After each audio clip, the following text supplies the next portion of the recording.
Pokemon Trainers Academy, Episode 26, STONE Mania. On Wednesday morning, Amber found herself in Professor Padilla's classroom instead of Professor Skull's. Apparently, after the buzzer incident, the buzzer was uninstalled and Skull was granted in some place called the Pen. So much for a nice gift. Good morning, students, Professor Padilla said. Once again, let us welcome some of our friends from Professor Skull's class. It was their second day. Don't get too comfortable in your seat, Professor Padilla continued. Today we'll be going on a field trip. The Mega Stone shipment just came in for this year, and we're going to pick them up. I know that Professor Hecox's class is supposed to be there right now, but they have good pickings and we don't want to miss out. Also, Carl McElhenney over there looks like he's going to flip his lid if he doesn't get a Swampert in the next 5 minutes. Remember, the Mega Stones go to the kids with the Mega Evolving Pokemon first. We can dole out the leftovers later. Let's go! And with that, Professor Padilla and his students went to the cafeteria. When they got there, there was already a class there, just as the professor said. At the back of the cafeteria, there was a table with a bored-looking man and a white box sitting at it.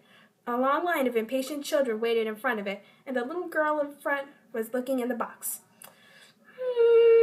The little girl hummed. Do you have lapis lazuli?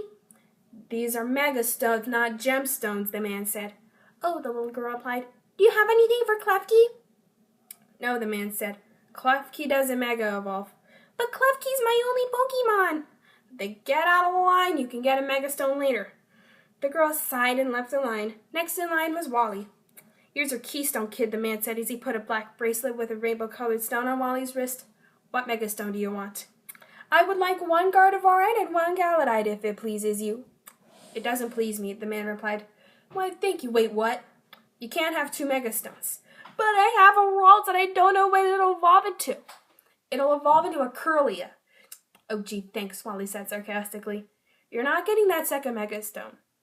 How dare you? I won't get my Gardevoir and Galadite, or so help me, Arceus. Here's your Gardevoir. The man plucked a green, white, and red marble from the box and plopped it into Wally's hand. It's more likely to evolve into that anyway. Meanwhile, Amber and the rest of Professor Padilla's class got into the back of the line. They pushed and shoved each other to be first, much to the dismay of the last of Professor Hecox's kids. By the time Amber got to the table, Professor Ogloz's class was already filing in. Here's your Keystone, the man at the table said as he gave Amber a black Mega Bracelet. What Mega Stone do you want? Do you have anything for Latias? Amber asked. The man's eyes widened for a second. Then he returned to his tired persona. Do you see Latias in there? Amber looked over the labels under each of the Mega Stones in the box. Nope. Then you can't have it. Next! Amber stepped out of line, disappointed. She was immediately met by Great Aunt Marlene. Marlene looked right and left. Then she handed Amber a red and white marble on a black and gold cord. What is this? Amber asked. A Latiasite, Marlene replied. But the man said, I know what he said. When you caught Latias, I included this in the order and told them to set it aside. I even took the liberty of putting it on a cord so that Latias can wear it around her neck. I hope you like it. I do like it, Amber beamed. There's just one thing, Marlene said. I wouldn't recommend using it until Latias's wing is fully straightened. Okay, Amber said. Thank you, Aunt Marlene. Amber hugged Marlene and left with Professor Padilla's class. As she walked out of the cafeteria, she bumped past Julius. She was able to catch a glimpse of him looking at a pink heart-shaped doohickey in his hand. Amber thought and tried to remember what it was. A soul badge!